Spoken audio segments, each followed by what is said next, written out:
Shalom saudara dalam Tuhan. Saudara, dalam satu cuplikan videonya, Juma mengakui bahwa seorang apologet Kristen ini terlalu hebat untuk dilawan dalam ruang debat. Mari kita melihat cuplikan videonya. Perkataan Juma saja ya, nih. Apa yang dikatakan si Juma? Perhatikan. Jadi nggak salah memang. Nih. Lihat ya, dengarkan ini. Biar kalian dengar statement Juma terhadap Edis TV. Nih. Nah, kita ini harus pandai-pandai. Saya dari dulu, dari sejak Facebook saya itu sudah perang sama Edis. Di Zoom sudah perang sama Edis. Di WA perang sama Edis. TikTok pun perang sama dia. Tapi saya mau perang ketika saya tahu dia pasti skak. Jadi saya tidak kasih ruang untuk PK-PKan. Karena kalau saya kasih ruang PK-PKan, yang namanya Edis, seorang ulama pun tidak akan pernah bisa menang.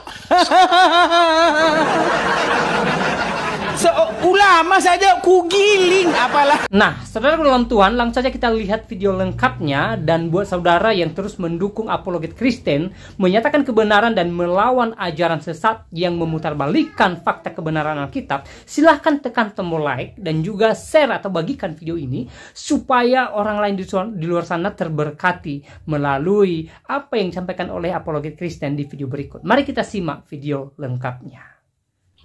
Ke partisipan kekristenan dulu ikhwah, karena ini waktunya adalah bertanya kepada Islam. Topiknya ini mengenai pewahyuan Al-Quran. Sesi berikutnya baru standby yang Islam. Silakan dari kekristenan. Ini apakah Kristen ini Kristen? Coba aku buka dulu mute-nya ya. Silakan. Ya. Dari Kristen ya? Siap, Kristen. Oke, siap. Namanya siapa? Ya, Kristen. Oh, namanya Kristen juga. Ya udah nggak apa-apa. Oke. Ini seperti yang moderator sampaikan, kita akan menggunakan sesi battle karena ini kita dua topik malam ini sehingga berat untuk narasumber untuk tetap stay tune sampai jam-jam ke depan. Jadi mohon maklum. Kita sesi battle 5 menit untuk timer, silahkan dipersiapkan. Gurunda tafadhol dibuka mute-nya. Oke. Sebentar belum Bre. Oke, Gurunda siap ya. Silahkan dari pihak kekristenan dulu yang memulai berbicara dalam waktu battle ini. Timer jalan. Ya. Oke, Pak Zuma, ini kan polemikus Muslim itu biasanya mengatakan Alkitab itu palsu. Memang waktu di sesi yang pertama versus Pak MYM itu Pak Zuma mengatakan, oh bukan palsu, asli, Alkitabnya asli. Ditulis oleh Lukas, Paulus dan sebagainya, tetapi itu bukan firman Tuhan. Jadi Pak Zuma mengatakan demikian. Nah sekarang saya mau merujuk kepada Ali Imran ayat 3, yang mencatat bahwa kitab-kitab sebelum Quran itu, Taurat dan Injil itu benar. Lalu di An-Nisa 136 mengatakan ada perintah dari Allah untuk percaya kepada kitab sebelumnya yang diturunkan sebelumnya itu. Sebelumnya itu apa? Taurat, Injil yang diklaim oleh Ali Imran itu benar. Nah sekarang pertanyaannya, bagaimana Pak Ustadz mau melaksanakan perintah An-Nisa 136 itu? Sementara Anda sendiri mengatakan kitabnya Kristen itu, Injilnya Kristen itu bukan firman Tuhan. Yang ada sekarang ini, itu bukan firman Tuhan. Lalu bagaimana Anda bisa melaksanakan perintah dalam An-Nisa 136 itu? Silakan Pak. Baik, pertanyaan yang sangat baik sekali ya. Satu dalil di dalam surah apa tadi? Dalam surah Ali Imran ayat 3. Nazzala 'alaikal kitaba bil haqq. Jadi dengan kebenaran. Jadi kitab ini mengandung kebenaran. Musaddiqal lima baina yadai wa anzal Taurah wal Injil. Jadi yang diuraikan Al-Quran diterangkan di sini. Allah mewahyukan kitab Al-Quran kepadamu Muhammad yang mengandung kebenaran, membenarkan kitab-kitab sebelumnya dan menurunkan Taurah dan Injil. Jadi ayat ini mengatakan Al-Quran ini mengandung kebenaran, Al-Quran juga membenarkan kitab-kitab sebelumnya, dan juga menurunkan, dan Allah juga ini menurunkan Taurah dan Injil. Ini tidak dipungkiri oleh umat Islam. Jadi dari informasi Al-Quran menerangkan bahwa Al-Quran ini membenarkan kitab-kitab terdahulu. Bagaimana dengan kitab terdahulu? Allah juga menjelaskan dalam ayat Al-Quran, diterangkan innal ladina yaktumuna ma anzalallahu minal kitab wa yastaru bihi thamanan qalila. Jadi kitab-kitab terdahulu itu dibenarkan oleh Allah. Nah, pembenaran ini, itu ruang lingkupnya bukan berarti kitab tersebut itu benar. Dalam arti kata, tidak akan mungkin diselewengkan oleh orang-orang yang didatangkan kepada mereka. Bukan begitu. Kebenaran yang dimaksud adalah bahwa kaum terdahulu itu telah diberikan kitab Torah dan juga Injil kepada mereka. Namun diurai kemudian oleh Allah bahwa mereka ini kaum terdahulu gemar kemudian menyembunyikan apa yang didatangkan oleh Allah kepada mereka. Ini yang perlu sahabat pahami. Ya ahlal kitab, lima takfuruna bi ayatillah wa antum tashhadun. Hai ahli kitab, mengapa engkau mengingkari ayat-ayat Allah padahal kamu mengetahui kebenarannya? Ya ahlal kitab, lima talbisunal haqqa bil batil wa taktumul haqqa wa antum ta'lamun. Wahai ahli kitab, mengapa kau mencampur adukkan yang hak dengan yang batil dan menyembunyikan kebenaran padahal kamu mengetahui? Identifikasi sederhananya adalah kebenaran Al-Quran ini, kita tidak lagi pernah menemukan kitabnya Nabi Musa dan tidak pernah lagi menemukan kitab yang diajarkan oleh Nabi Isa alaihissalam. Oleh karena itu kemudian apa yang Anda urai apa yang Anda pertanyakan dalam surah Ali Imran itu benar adanya. Bahwa Allah membenarkan kitab-kitab terdahulu. Ya, kitab yang dimaksud di sini adalah Injil Taurah. Oleh karena itu Islam beriman kepada kitab ini. Namun kemudian di dalam Al-Qur'an diterangkan dalam surah Al-Baqarah ayat 79, di situ diterangkan bahwa orang-orang terdahulu ketika mereka diberi kitab, mereka menyembunyikan kebenaran itu, lalu dia mengatakan wailul lil ladzina yaktubunal kitaba bi aydihim tsumma yaquluna hadza min indillah liyastaru bihi tsamanan qalila. Celakalah orang-orang yang menulis buku dengan tangan mereka sendiri, kemudian berkata ini dari Allah dengan maksud menjual dengan harga yang murah. Maka celakalah mereka karena tulisan tangan mereka, dan celakalah mereka karena apa yang mereka perbuat. Sebentar saya akan membuktikan bahwa ada buku yang ditulis bukan berdasarkan firman Tuhan, tapi karena selera yang mau menuliskan. Ya, buku memang demikian. Selera, Pak. 20 detik silakan. Saya kira Anda belum menjawab pertanyaan saya tadi. Ya, kan ini ada perintah Pak dari An-Nisa 136 untuk percaya kepada kitab yang diturunkan sebelumnya, Taurat dan Injil. Lalu Anda berkelit mengatakan itu sudah diselewengkan atau itu bukan firman Tuhan lagi. Maksudnya yang ada sekarang ini itu sudah diselewengkan. Lalu bagaimana Anda mau melaksanakan perintah dalam An-Nisa? Iya, maaf untuk berikutnya sesi battle sudah habis. Kita next ke pertanyaan berikutnya. Maka dari itu untuk kedua narasumber dan juga penanya silakan gunakan waktu seefisien mungkin. Adinda boleh nggak supaya teman kita nggak kecewa, boleh nggak 1 menit? Oh gitu. Boleh ya? 3 menit deh. 3 menit Gurunda nggak cukup ini soalnya. Oke, baik. Dari kawan sebentar Gurunda. Dari kawan Kristen juga kalau misalnya udah dirasa ada yang kurang cocok dengan jawaban dan pertanyaan, langsung di ini aja karena ini sesinya battle gitu. Aku nggak bisa memberikan sesi tanya jawab kepanjangan. Mohon dimengerti ya. Silahkan Kristen dibuka lagi mute-nya. Aku kasih 3 menit tambahan untuk Kristen saja spesial. Silakan. Battle ya. Saya pikir tadi tanya jawab. Itu dia makanya. Ayo. Ya. Sorry. Tadi surah apa tadi? An-Nisa ayat berapa ya? An-Nisa 136 itu kan perintah untuk percaya kepada kitab-kitab sebelumnya. Nah sekarang faktanya yang ada sekarang Injil dan Taurat itu katanya sudah diselewengkan oleh Ustaz Zuma itu tadi. Nah bagaimana mau melaksanakan perintah An-Nisa 136 itu? Iya. Jadi di dalam ayat ini dikatakan ya ayyuhalladzina amanu aminu billah wa rasulih. Jadi ini adalah perintah. Wahai orang-orang beriman, tetaplah beriman kepada Allah dan Rasulnya, yaitu Muhammad SAW, dan kepada kitab Al-Quran yang diturunkan kepada Rasulnya, serta kitab yang diturunkan sebelumnya.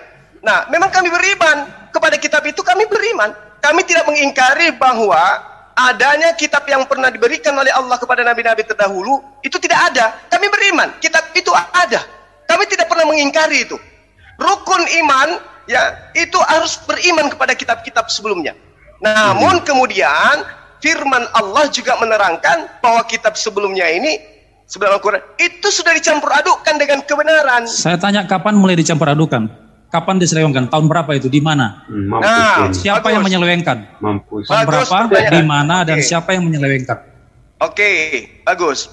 Saya tidak bisa kemudian menjelaskan siapa yang menyelewengkan. Kenapa? Nggak bisa dong. Harus dijelaskan supaya kita ngerti. Oke, itu kemampuan saya terbatas. Lah, nggak bisa. Harus jelaskan. Yang saya bisa uraikan kepada sahabat, kitabnya Nabi Musa itu sudah tidak ada. Tapi muncul kemudian kitab yang mengaku sebagai kitabnya Nabi Musa. Nah, siapa yang menuliskan itu? Anda boleh lihat sejarah 3 sebelum Masehi, bagaimana salah satu kaisar Romawi memerintahkan kitabnya Esra diterjemahkan ke dalam bahasa Septuaginta. Setelah Septuaginta, ke dalam bahasa-bahasa yang lain, tanpa menyertakan original teks dari kitab yang diterima oleh Nabi Musa. Kitab Silakan Musa itu Anda nalar. Pentateuch, Kejadian, Keluaran, Imamat, Bilangan-Bilangan. Itu ada itu. Dari Kapan Musa, itu diselewengkan? dari Kapan Musa diselewengkan? disampaikan Tahun kepada berapa? siapa? Siapa yang selewengkan tahun berapa? Dari di mana? Musa disampaikan kepada siapa? Siapa yang selewengkan kitab Musa Saya itu? tanya Yang Anda, dari Musa diwahyu Enggak. disampaikan Yang selewengkan kepada siapa? Yang selewengkan itu siapa? Pasti Sementara orang-orang kitab- ahli kitab. Siapa? Pasti ahli Siapa itu ahli kitab. kitab? Ya, asumsi. Kapan itu diselewengkan? Nah, Tahun sekarang berapa? apa? Di mana? Oke, baik, Tahun baik. berapa? Dengar, Di dengar. mana? Tunjukkan literatur satu yang nama mengatakan kepada demikian. saya Ini saya tidak ketika hanya ingin Musa mengklaim. meninggal. Anda hanya klaim saja. Tunjukkan literatur mana yang Ketika mengatakan Nabi Musa Pentateuch meninggal, itu sudah diselewengkan. tunjukkan kepada Atau saya Injil itu siapa sudah yang diselewengkan. menerima Torah dari Nabi Musa. Silakan Pak, beban pembuktian ada di Anda. Beban Anda pembuktiannya itu mengatakan ada, ini sudah ada pada diselewengkan. Anda. Oh, Kalau tidak. Anda Yang tidak bisa menuduhkan sampean, yang membuktikan menuduhkan Ustaz Zuma, bahwa ada bahwa ini oknum yang sudah- menerima sudah Torah palsu, dari Musa, sudah diselewengkan. Nah, berarti sekarang kitab yang buktikan. Anda terima Tidak bukan bisa. kitab Nabi Anda Musa. harus membuktikan siapa yang menyelewengkan. Anda Di harus mana membuktikan itu, tahun ada berapa. orang yang yang menuduhkan menerima sampean, kitab Torah yang menuduh Anda kok dari saya Musa. membuktikan. Ini kacau dong. Gak bisa begitu. Bukan dong. kacau, bukan Nggak bisa. kacau. Iya, terima kasih. Aduh, aku sebagai moderator ini apa ya, puas untuk memberikan waktu, nggak rugi. Ternyata seru. Yang dibawakan itu topiknya mengenai pembuktian manuskrip ini jatuh. Dan ini bisa menjadi ibroh juga pelajaran bagi kita yang menyimak bagaimana pembuktian itu harusnya berlaku begitu. Karena begini, aku nyampein dulu sesuatu, harus ada objektivitas di sini. Dalam asas hukum itu ada namanya actori incumbit, onus probandi. Siapa yang mendalilkan, dia yang membuktikan. Siapa yang mendalilkan, dia yang membuktikan. Siapa yang mendalilkan, dia yang membuktikan. Berikut adalah pengakuan Juma bahwa apologet Kristen yang satu ini terlalu hebat untuk dilawan dalam ruang debat, sehingga Juma takut melawan beliau. Mari kita simak videonya berikut ini. Perkataan Juma saja ya, nih. Apa yang dikatakan si Juma? Perhatikan. Jadi nggak salah memang. Nih, lihat ya, dengarkan ini. Biar kalian dengar statement Juma terhadap Edis TV. Nih. Nah, kita ini harus pandai-pandai. Saya dari dulu, dari sejak Facebook saya itu sudah perang sama Edis. Di Zoom sudah perang sama Edis. Di WA perang sama Edis. TikTok pun perang sama dia. Tapi saya mau perang ketika saya tahu dia pasti skak. Jadi saya tidak kasih ruang untuk PK-PKan. Karena kalau saya kasih ruang PK-PKan, yang namanya Edis, seorang ulama pun tidak akan pernah bisa menang. Ulama saja kugiling, apalagi cuma model racit. Aduh, jauh. Ya, itu ya pesan kepada kalian ya. Jadi guru kalian saja sudah mengeluarkan statement yang bertekuk lutut.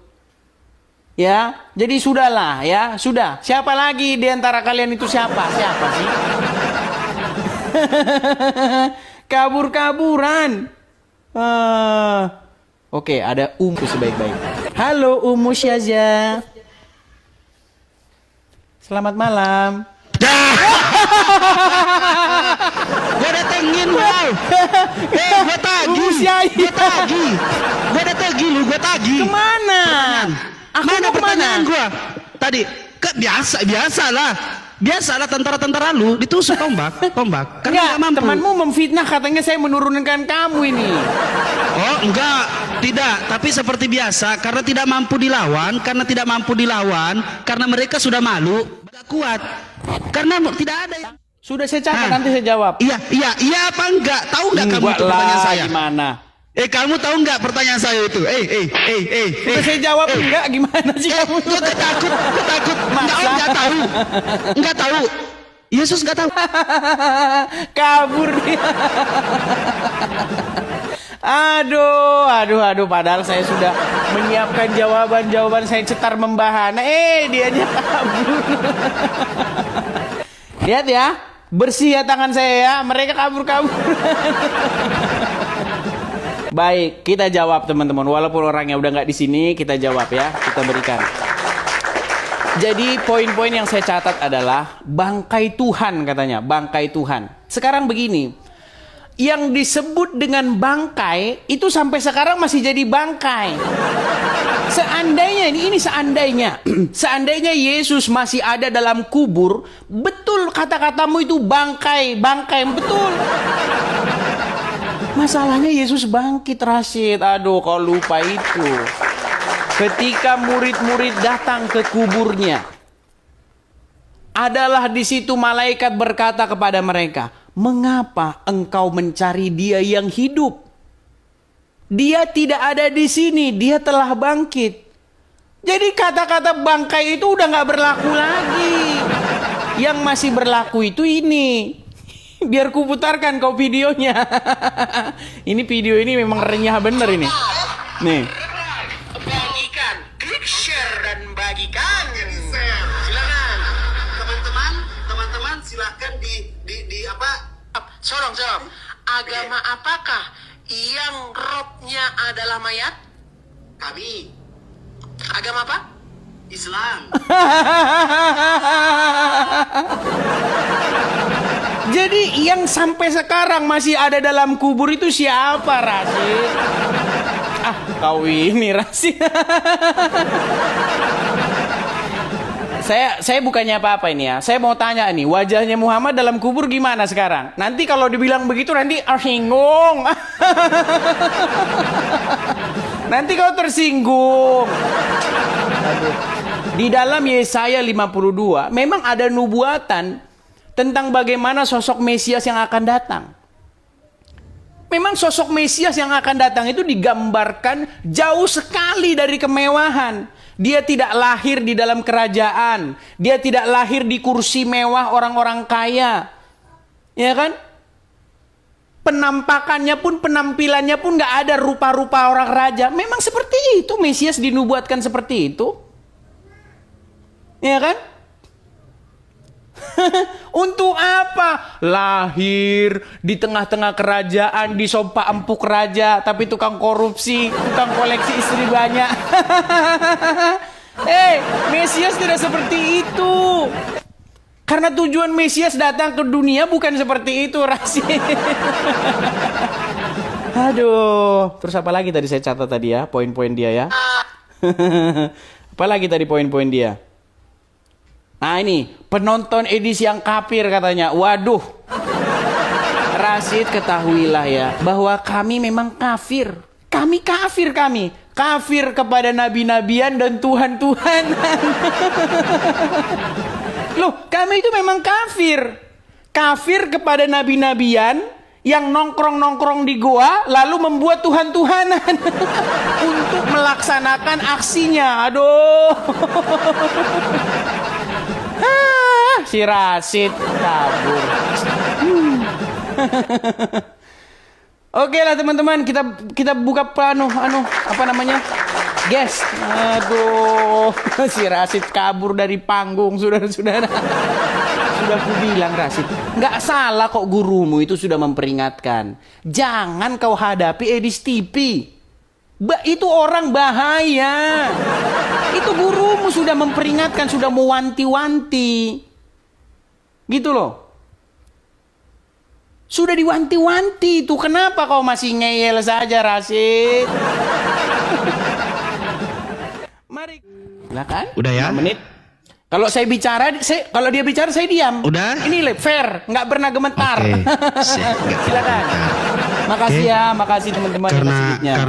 Karena sudah terlanjur malu, karena sudah terlanjur ya nggak tau lah ya apa yang kita dapat nggak sih jawaban apa yang saya tanyakan mulai dari awal? Kita nanya nggak sih? Saya nanya, di mana, bisa tidak kamu menjelaskan kenapa Yesus titisan Yesus ini apa ya dikatakan ya, titisan atau apa gitu? Gua nggak ngerti deh. Ini Yesus dikatakan juga bangkai di dalam biblosmu. Apa sih ini? Apa sih ini? Yesus dikatakan bangkai di dalam.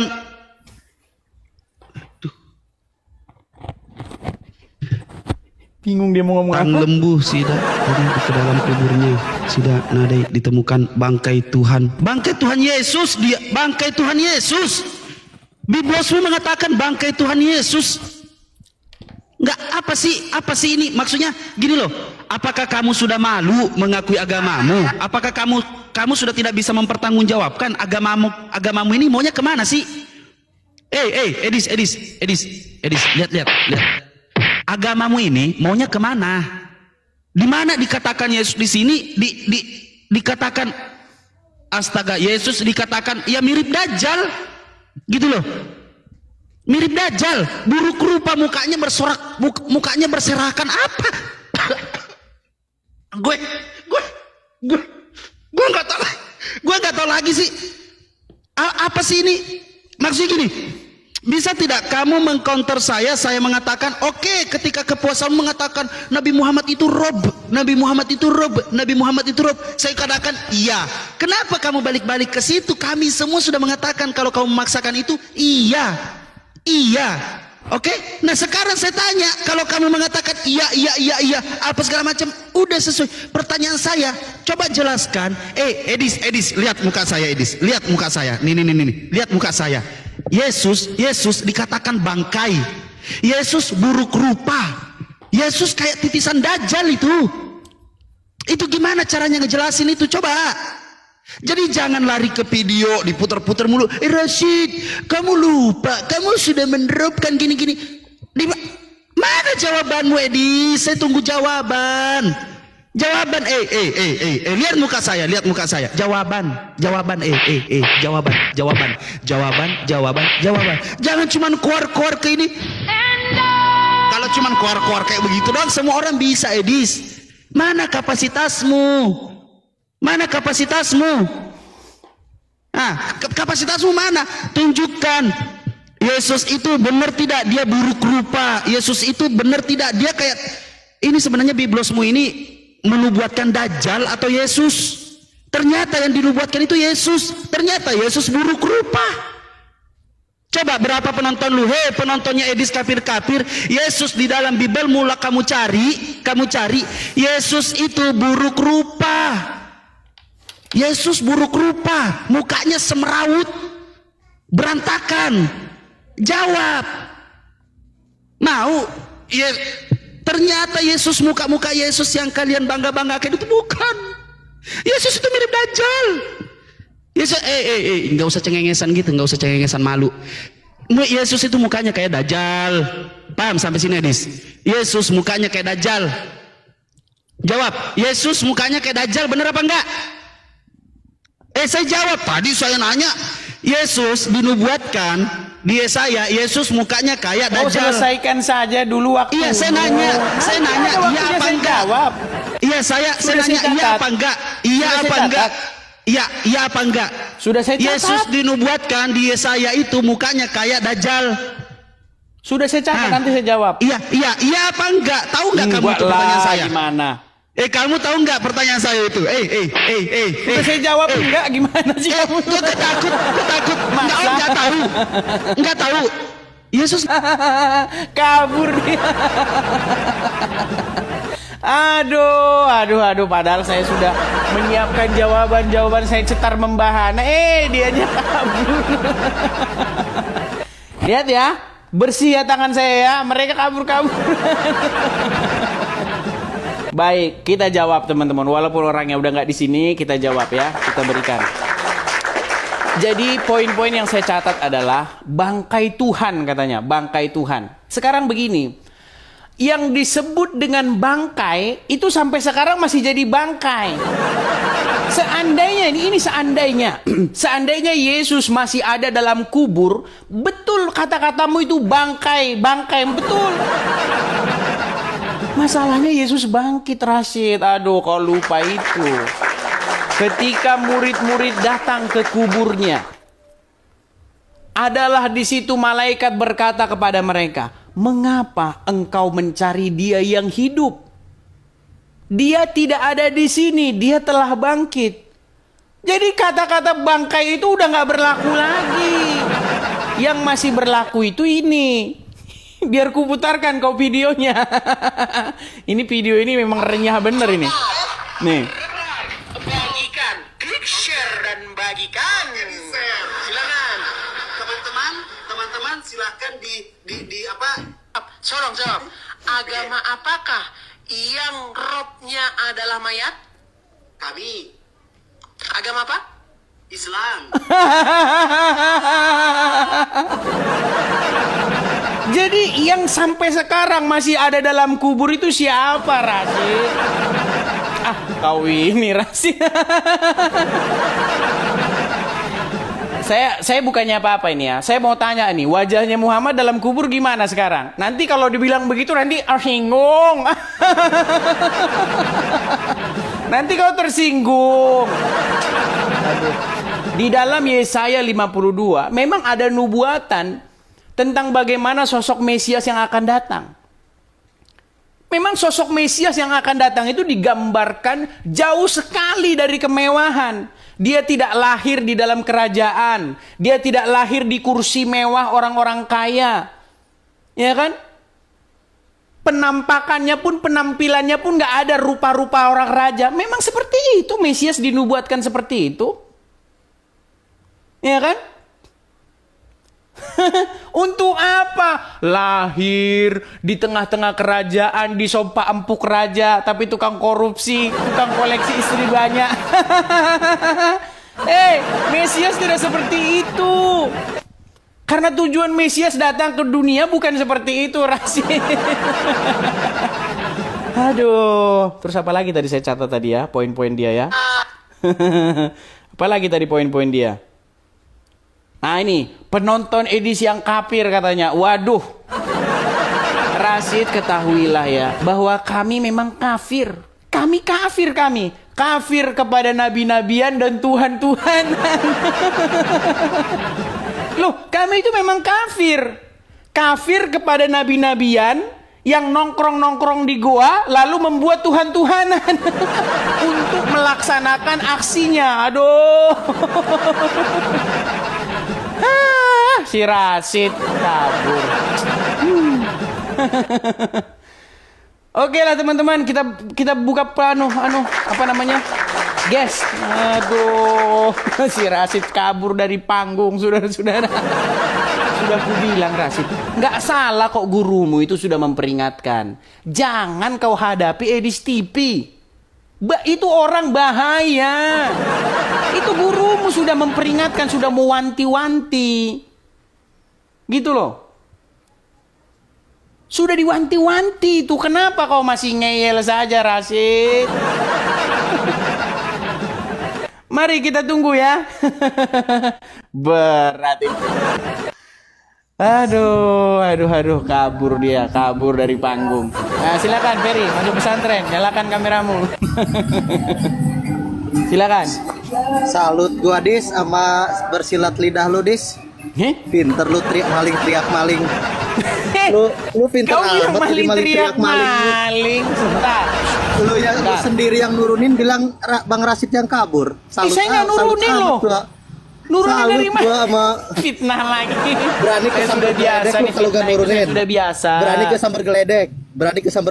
Jangan ke sambar geledek. Berani Amerika kebakaran lagi. Juga saya gak sama Allah. Berani Amerika kebakaran lagi lo depan rumah lo.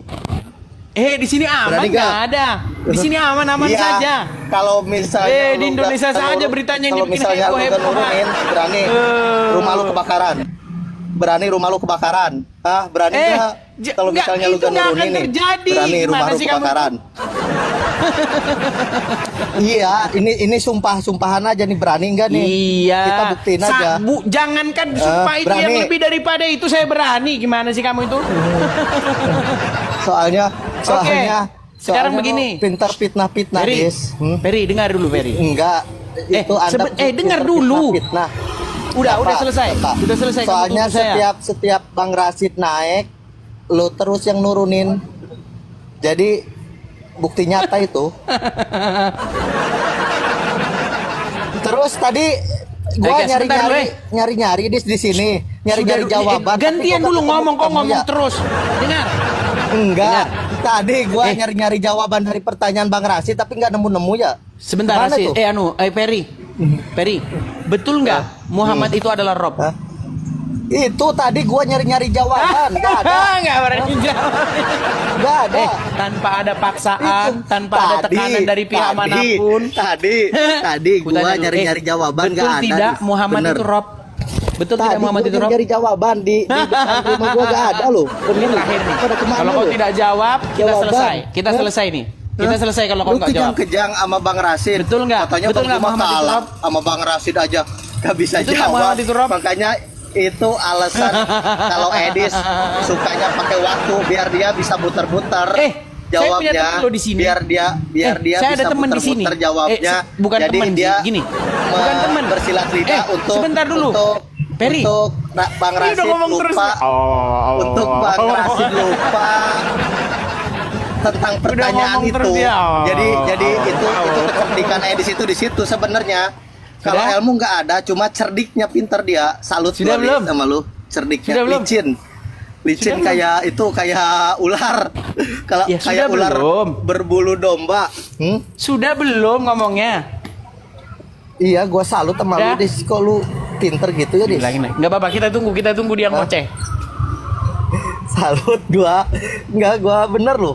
Baru nemu loh itu pinter. Jadi orang dia yang nggak ada ilmu tapi seolah-olah lawan yang nggak ada ilmu bisa memperbalikan fakta gitu dengan persilatan lidahnya. Sudah? Salut. Ulang lagi, mau bilang lagi. Gua ngepen sama lu, Dis. Udah? Gua ngepen. Udah belum? Nggak, ngepen. Ya udah. Udah. Makasih ya, Dis ya. Mau kabur? Lihat nih tangan saya di sini kan? Kabur. Sudah saya bilang teman-teman, mereka sudah trauma. Nggak salah omongan Juma itu. Juma itu nggak salah. Dia sampai ngomong apa sih si Juma? Apa perkataan Juma yang sangat cetar membahana di tahun 2024? Biar kalian tahu. Perkataan Juma saja ya. Nih. Apa yang dikatakan si Juma? Perhatikan.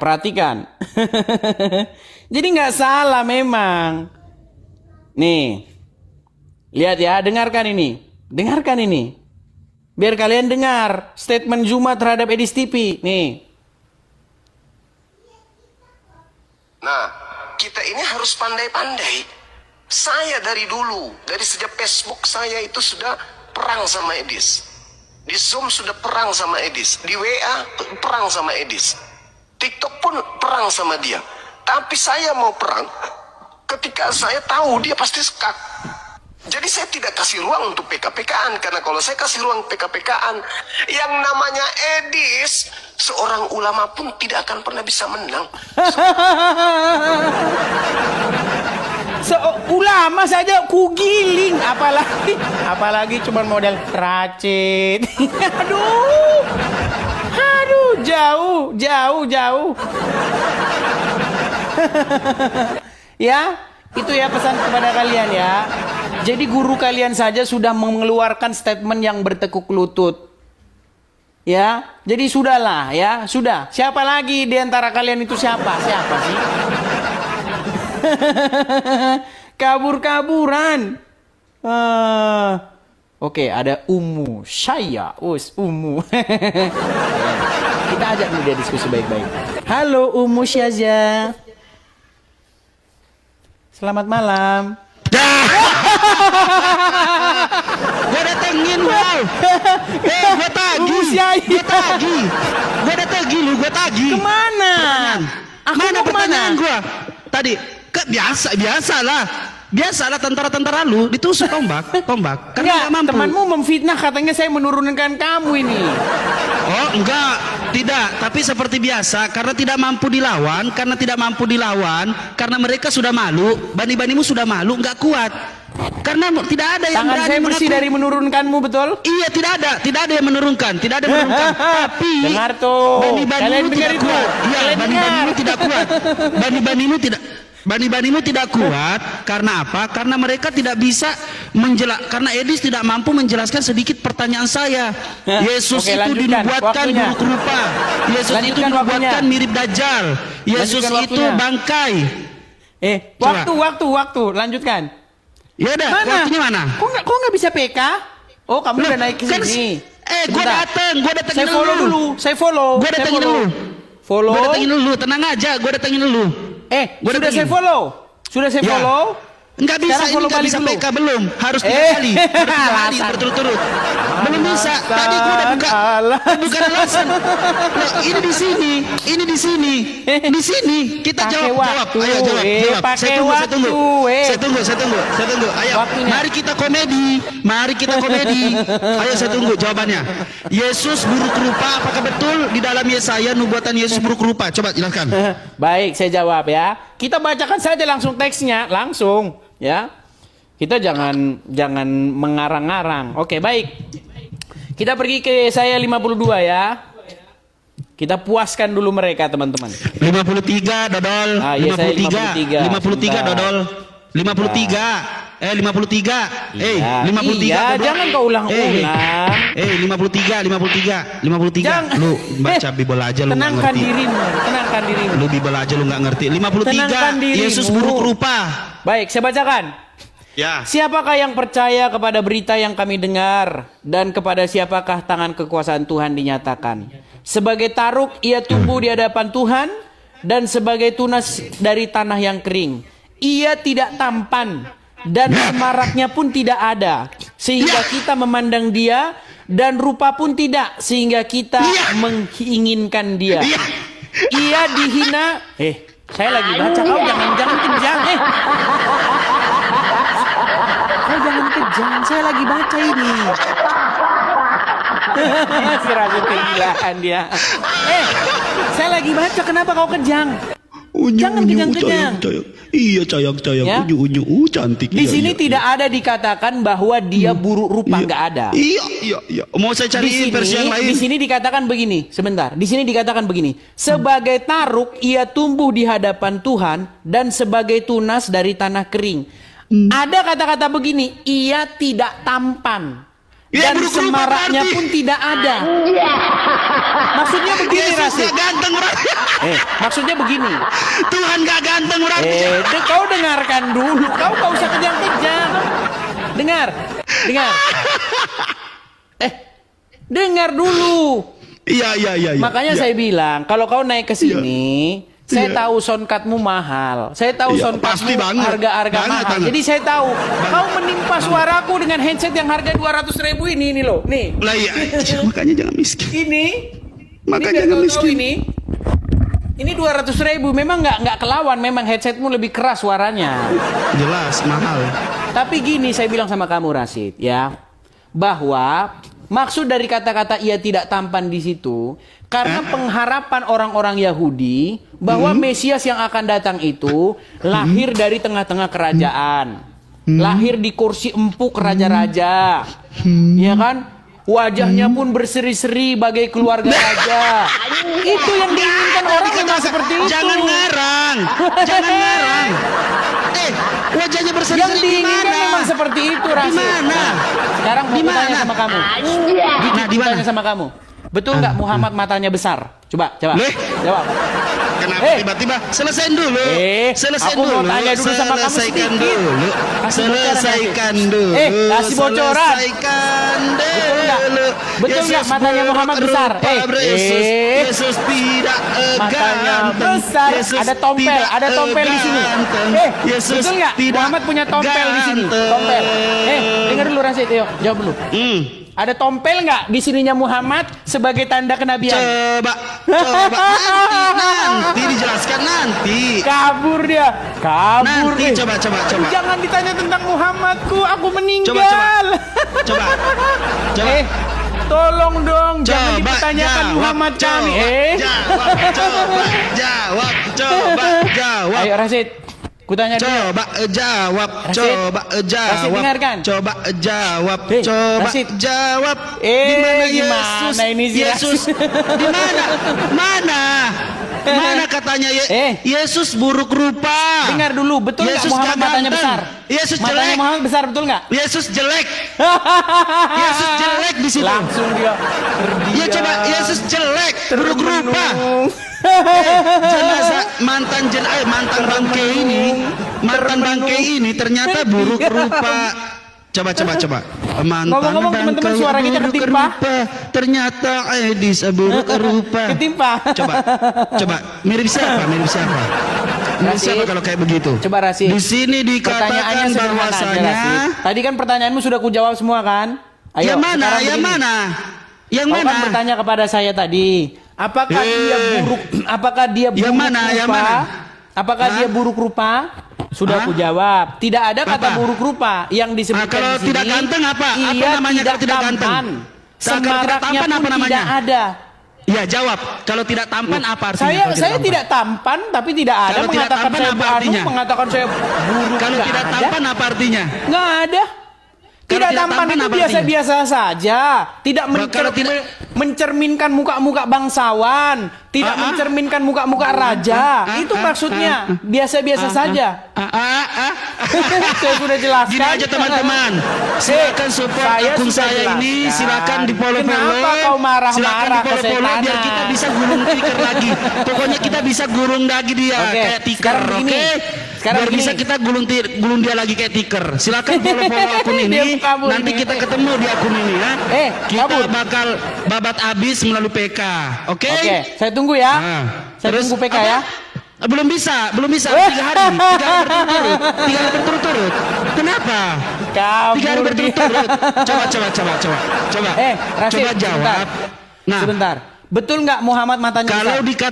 Kalau dikatakan mayat Tuhan itu bagaimana itu? Betul nggak Muhammad banyak matanya pertanyaan besar? saya tadi. Matanya gede, Ada betul banyak nggak? pertanyaan saya Jawab tadi. dulu Rasid. Ada banyak. Menurut riwayat, Muhammad matanya gede, betul nggak? Oke, di mana Yesus dikatakan di sini Nggak mau bahwasanya jawab ya. di mana dikatakan Gimana Yesus di teman-teman? sini? Apakah dia masih kita pertahankan karena dia tidak berani menjawab? Kata Yesus di sini Rasid, bahwasanya betul nggak Muhammad di sini Yesus tompelan? Yesus betul nggak itu di sininya Muhammad mukanya- tompelan sebesar di sebesar versi mangkok? lain mukanya Yesus di ini loh. Di versi lain. Coba, mau tidak lihat Yesus di versi lain kayak gimana? Cie. Mau tidak lihat Yesus di versi lain? Kita pun ada gambar saya cari ya. Muhammad, ya. Coba ya. Sebentar, kita cek gambar di Muhammad situ ya. tidak dikatakan buruk. Di situ tidak dikatakan buruk rupa. Nah, di situ tidak ini dikatakan Rasid. buruk. Di situ tidak dikatakan ini buruk. siapa, Tidak Rasid? ada. Tidak ada Siapa ini, dikatakan buruk. Rasid? Tidak Siapa ada ini, Rasid? dikatakan buruk. Siapa Tidak ada ini, Rasid? dikatakan buruk. Tidak ada dikatakan buruk. Tapi kalau dikatakan Ayo, siapa kalau ini, dikatakan Rasid? Yesus itu mandul, Yesus itu apa? Lemah syahwat, Yesus itu colai. Nah, itu benar gak sih? Kayak gitu. Udah lari kemana-mana dia teman-teman. Loh, Jadi, ini kan teman-teman, caramu saya pakai. Bagaimana? Ini kan caramu saya pakai. Kamu bertanya kepada saya, Ini kan sudah caramu saya saya pakai. jelaskan. Iya, mana? Jawab. Sudah saya Jawab jelaskan pertanyaan loh. saya. Kamu tanya Jawab kepada pertanyaan saya. Apakah dia Jawab buruk pertanyaan rupa? saya. Sudah saya baca Di mana ayatnya. dikatakan? Saya sudah baca ayatnya. Kurang gimana lagi saya sama kamu Rasid? Ayo. Di mana? Kurang bagaimana? Di mana dijelaskan? Kamu sudah bertanya kepada saya, apakah dia buruk rupa? Saya sudah jawab nih. Ia bahwasanya dia tidak tampan. Semaraknya pun Artinya tidak tidak ada. tampan apa? Sehingga kita Artinya tidak memandang tampan dia. apa? Videonya kita Dan boleh simak apa yang dibahas oleh beberapa orang Kristen dengan apologet Islam yang sering kita dengar penjelasannya atau sudah tidak asing lagi bagi kita, yaitu Juma. Nah, saudara dalam Tuhan, kita boleh melihat bagaimana statement Juma terhadap kekristenan Alkitab dan juga tentang ketuhanan di dalam kekristenan itu sendiri. Jadi saudara dalam Tuhan, dia sering mengutip beberapa ayat Alkitab seperti yang kita lihat di video tadi, lalu menjabarkannya, menjelaskannya. Tetapi penjelasannya selalu saya akui bahwa penjelasannya selalu saja ngawur gitu loh. Tidak sesuai dengan apa yang tertulis dalam Alkitab. Penjelasannya jauh beda dengan penafsiran Alkitab pada umumnya. Nah, bagaimana hal itu bisa terjadi? Kita tahu bahwa Juma ini seorang Muslim, bukan seorang Kristen, dan tentu saja dia tidak pernah belajar ke sekolah tinggi teologi Kristen misalnya. Ya, jadi bagaimana dia paham Alkitab dengan benar, sementara dia tidak pernah belajar Alkitab dengan benar. Ya, orang yang sudah belajar Alkitab saja kadang-kadang kewalahan menafsirkan ayat Alkitab, apalagi seorang Juma yang jelas-jelas tidak pernah belajar Alkitab. Jadi pengajarannya selalu saja ngawur gitu loh. Tetapi herannya ya, dia selalu memaksakan diri membahas Alkitab seakan-akan dia hebat atau mengerti tentang Alkitab. Tetapi kenyataannya tidak demikian, saudara dalam Tuhan. Coba saudara perhatikan video-videonya atau di video tadi ya, ketika dia mengutip ayat Alkitab. Jadi coba perhatikan ayat yang dia kutip ya, coba teliti, coba cari tahu kebenarannya, maka pasti saudara menemukan bahwa pengajaran atau penjelasan daripada Juma berbeda dengan apa yang dipesankan oleh ayat Alkitab itu sendiri gitu loh. Dan itu sering terjadi. Makanya saya sering sampaikan bahwa ya, tidak baik dan tidak elok ketika Juma ini membahas Alkitab, karena sebenarnya Alkitab bukan ranahnya dia gitu loh. Ya, ranahnya dia adalah kitabnya dia yang dia percaya sebagai firman Tuhan ya. Kalau dia membahas kitabnya dia, ya itu haknya dia dan kita tidak bisa bicara tentang itu. Itu kan ya miliknya dia, haknya dia. Dia berhak tentang itu. Tetapi ketika dia membicarakan kekristenan, apalagi membicarakan ayat-ayat Alkitab, sebenarnya dia tidak punya hak. Apalagi pengajarannya sangat ngawur sekali gitu loh. Jadi pesan buat Juma, berhentilah membahas Alkitab kami, berhentilah membahas kekristenan, apalagi membahas tentang Allah Kristen, Allah Tritunggal, Yesus Kristus dan lain sebagainya ya. Karena saya rasa lebih baik dan lebih memberkati kalau Juma fokus dengan agamanya saja gitu loh. Dan kita juga bersyukur hari-hari ini ada saja anak-anak Tuhan dikirim oleh Tuhan untuk meluruskan pernyataan-pernyataan mereka yang tidak mengerti Alkitab tetapi membahas Alkitab. Ujung-ujungnya selalu saja ngawur. Jadi ada anak-anak Tuhan yang terus dipakai Tuhan untuk meluruskan apa yang mereka sampaikan, sehingga kita tetap mengerti firman Tuhan sebagai firman yang benar-benar berasal daripada Tuhan ya. Jadi saudaraku dalam Tuhan ya, kita terus berdoa buat anak-anak Tuhan supaya mereka dipakai Tuhan dalam pelayanan apologet dan juga dalam pelayanan mimbar gereja, supaya melalui pelayanan mereka juga semakin banyak yang mengerti Alkitab, sadar bahwa kebenaran Alkitab itu merupakan kebenaran yang sangat hakiki atau yang sangat bisa dipercaya gitu loh ya.